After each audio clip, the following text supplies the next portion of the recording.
जड़ावाला से आपको इंतहाई अफसोसनाक खबर से आगाह करते चलें। कैनाल रोड पर हैदर गार्डन के सामने सिक्योरिटी गार्ड को नामालूम अफराद ने गोली मार दी। गोली लगने से सिक्योरिटी गार्ड मौका पर ही दम तोड़ गया। गोली लगने वाले शख्स का नाम मुल्ला तवक्कल वल्द खिजर हयात बताया जाता है। मजीद तफसीलात जानते हैं deputy bureau chief Faisalabad Chaudhry अदर शाहीन से। जी शाहान, क्या तफसीलात हैं, आगाह कीजिएगा। जी, ये अफसोसनाक वाक़या जड़ांवाला में पेश आया, जहां पर कैनाल रोड पर हैदर गार्डन के सामने सिक्योरिटी गार्ड को नामालूम वजह से गोली मार दी गई।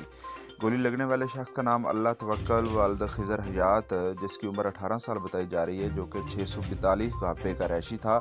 तो रेस्क्यू 1122 ने मौका पर पहुंचकर कार्रवाई करते हुए नाश को पुलिस के हवाले कर दिया।